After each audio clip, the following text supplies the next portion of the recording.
এক ব্লিঙ্ক আপা দেখলাম আমার নিয়ে রোস্ট ভিডিও বানাইছে। তো কি যেন বলছিলেন আপা, একটা মানুষ কতটা নির্বোধ হলে ফিমেল আইডলের সাথে মেল আইডলের তুলনা করে। আচ্ছা, তো আপা আপনার অবগতির জন্য জানিয়ে দিচ্ছি যে এই তুলনা প্রসেস আমি শুরু করি নাই।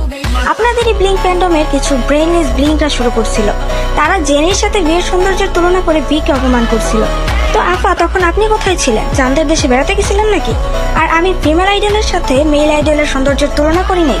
আপনি বললেন আমি নাকি বলছি জেনি যদি এতটাই সুন্দর হতো তাহলে মোস্ট হ্যান্ডসাম ম্যান তাইয়াং না জেনি হইতো। কিন্তু ভাই আমার কথা হইলো, আমি আমার কথা কখন বললাম? আমরা জাস্ট বলছি বিয়ের চেহারা যদি সুন্দর না হয় তাহলে মোস্ট হ্যান্ডসাম ম্যান কি তোমাদের জেনি? How funny. যেটা দ্বারা আমি জাস্ট এইটা বুঝাইতে চাইছি যে জেনির সাথে বিয়ের সৌন্দর্যের তুলনা করে জেনিকে ফিমেল আইডল থেকে মেল আইডল বানিয়ে দিলে না। আমার কথার মিনিং জাস্ট এতটুকুই ছিল, কিন্তু আপনি তো আমার কথার সম্পূর্ণ মিনিংটাই পাল্টে দিলেন। অবশ্য আপনি বুঝেছেন যেটা আপনি তো বলবেন সেটাই, তাই না?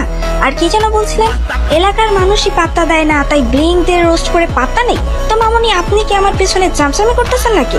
না মানে চামচামি না করলে তো আমার সাথে কি ঘটছে না ঘটছে সেটা আপনার জানার কথা না, তাই না? আর হলো ব্লিঙ্কদের রোস্ট করে পাত্তা পাওয়ার কথা।